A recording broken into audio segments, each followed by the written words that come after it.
순수했던 어느 시절, 나 다시 돌아갈래를 외치고 싶은 소설, 알퐁스 도데의 별입니다.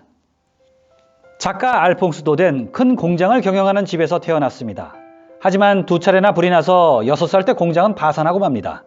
형편이 어려워져 학교는 학비를 지원받는 급비생으로 들어갔지만 결국 중퇴하게 됩니다.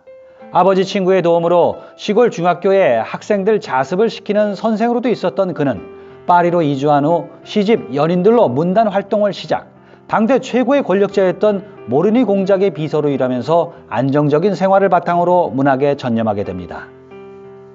우리에게 잘 알려진 별은 1869년에 출판된 알퐁스 도데의 첫 단편 소설집 풍차방앗간 편지에 실려 있습니다. 이 단편집은 자신이 쓴 신문 연재물을 모아 출판한 것으로 프로방스 주민들의 순수하고 인간적인 모습을 정겨운 풍경과 함께 마치 한 폭의 수채화처럼 아름답게 묘사하고 있습니다. 알퐁스 도데의 아름다운 시적 상상력, 보통 사람들에 대한 따뜻한 인간미, 고향에 대한 깊은 애정, 냉혹한 현실에 대한 씁쓸한 체념 등이 당시 프로방스의 전통적인 풍속과 함께 작품들 속에 그려낸 수작입니다. 별은 어느 목동의 청순한 사랑을 그려내고 있습니다. 주인집 아가씨를 짝사랑하는 양치기 소년의 마음을 서정성 풍부한 별 이야기를 통하여 아름답게 표현해 순수한 인간의 아름다운 모습을 보여주는 작품입니다. 우리에게도 잘 알려진 화가 반 고은 알퐁스 도데의 별을 읽고 별이 빛나는 밤에와 비슷한 제목의 아르레 별이 빛나는 밤을 탄생시켰다고 합니다. 또한 폴 세장과 르누아르 등 19세기 유럽의 인상주의 화가들에게도 영감의 원천이 되었으며 음악가 조르주 비제의 모음곡 아르레 여인도 이 작품에서 영감을 받아 탄생되었다고 하니 알퐁스 도데의 별은 그 당시 예술가들에게도 많은 사랑을 받았던 것 같습니다. 등장인물을 소개하겠습니다. 나, 리브롱산에서 혼자 양을 치는 순수한 목동입니다. 스테파네트, 친근하고 아름다운 주인집 딸입니다. 아름다운 리버롱산에서 양치기를 하던 그 시절, 난 몇 주 동안이나 아무도 만나지 못한 채 혼자 지냈습니다. 내 곁을 지켜주는 것은 오로지 라불이라는 개와 양떼뿐이었죠. 그러므로 보름마다 식량을 실어다 주는 주인집 나귀의 방울소리가 들릴 때면 기뻐서 어쩔 줄 몰랐습니다. 꼬마 미아로의 쾌활한 얼굴이나 늙은 노라드 아주머니의 얼굴을 보는 것이 큰 기쁨이었으니까요. 난 그들에게 아랫마을에서 일어난 이야기들을 전해 들었고 그들은 누가 세례를 받았다느니 누가 결혼을 했다느니 하는 등의 소식을 전해 주었던 것입니다. 그러나 무엇보다도 내가 궁금해하는 건 세상에서 가장 아름다운 주인집 딸 스테파네트 아가씨의 소식이었습니다. 보잘것없는 목동이 아가씨 소식을 왜 궁금해하냐고 누군가 묻는다면 난 이렇게 대답할 것입니다. 그때 내 나이 20살이었고 스테파네트 아가씨는 그때까지 내가 본 사람 중에서 가장 아름다운 사람이었다고. 어느 일요일 도착해야 할 보름치 식량이 아주 늦게 도착한 일이 있었습니다. 아침 나절만 해도 뭐 특별한 미사가 있나 보지 하고 생각했는데 오후가 되자 갑자기 소나기가 쏟아졌고 3시쯤에 나뭇잎에서 떨어지는 물방울 소리와 소나기로 넘쳐 흐르는 골짜기의 물소리에 섞여 나귀의 방울 소리가 들려왔습니다.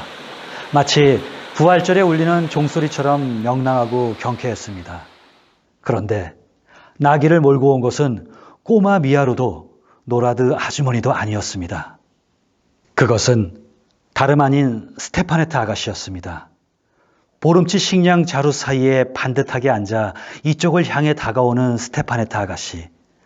꼬마 미아로는 병이 나서 알아 누웠고 노라드 아주머니는 휴가를 얻어 자식들이 있는 집으로 갔다며 아름다운 스테파네트 아가씨가 나귀에서 내리면서 자초지정을 말해 주었습니다. 자루에서 식량을 꺼낸 후 사방을 둘러보며 화려한 나들이 옷을 살짝 치켜들곤 오두막 안으로 들어가서 양의 털가죽을 깔아놓은 잠자리와 벽에 걸린 외투와 지팡이, 사냥총 등을 신기한 듯 쳐다보더니 저에게 물었습니다. 그러니까 여기가 네 방이란 말이지? 여기서 혼자 밥도 먹고 잠도 잔다는 말이야? 얼마나 외로울까.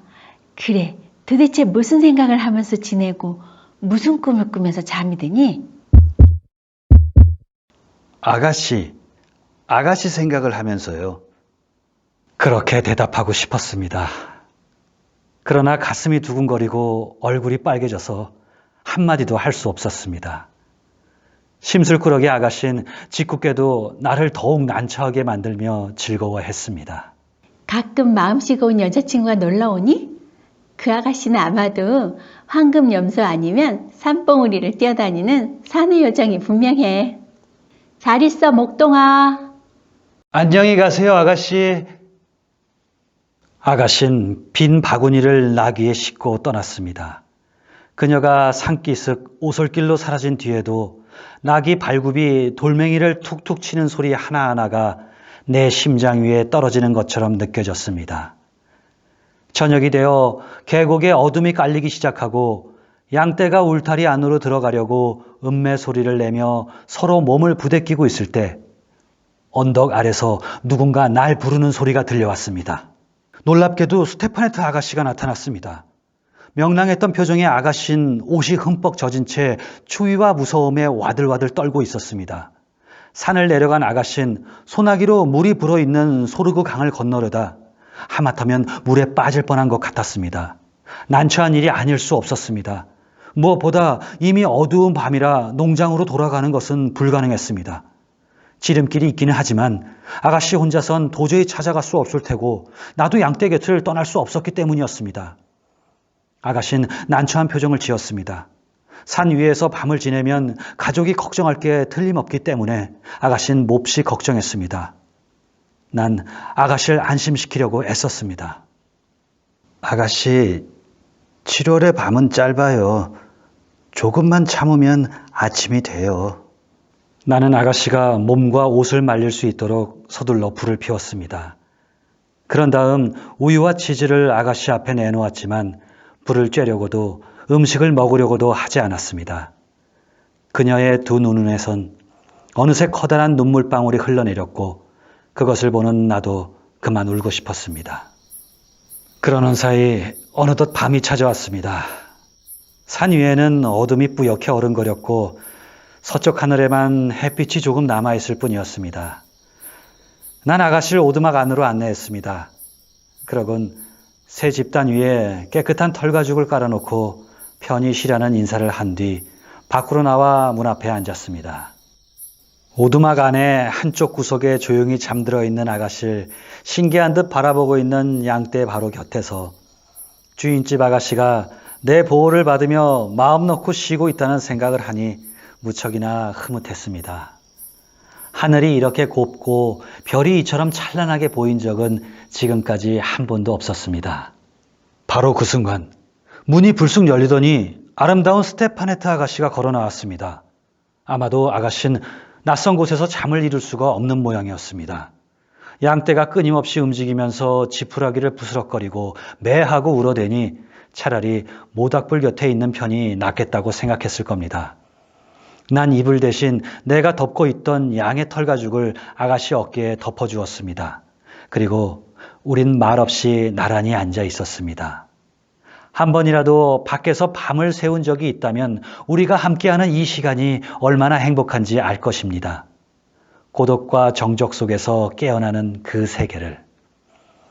그 세계에서 샘물은 더욱 맑게 노래하고 연못 위에서 작은 불꽃들이 반짝거리며 춤을 추고 산의 요정들이 이 산에서 저 산으로 뛰어다닙니다. 낮은 살아있는 생명의 세상이지만 밤은 사물들의 세상입니다. 그런 세계에 익숙치 않으면 밤은 무섭게만 느껴질 것입니다. 아가씨는 바스락거리는 소리만 들려도 몸을 떨며 내게 바싹 다가앉았습니다. 아름다운 별똥별 하나가 머리 위를 미끄러지듯 스쳐갑니다. 저게 뭐야? 천국으로 가는 영혼입니다.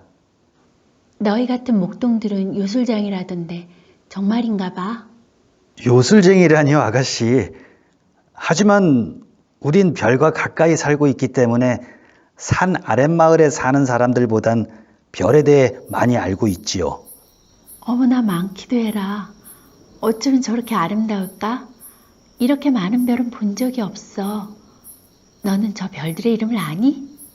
알고 말고요. 자, 보세요. 우리 머리 위에 있는 것이 성 야곱의 길 은하수예요. 은하수는 프랑스에서 스페인까지 곧장 뻗어 있어요. 샤를마뉴 대제가 샤라센과 싸웠을 때 용감한 대제에게 길을 가르쳐 주기 위해 그려놓은 것입니다. 하지만 모든 별 가운데 가장 아름다운 별은 바로 우리의 별이랍니다.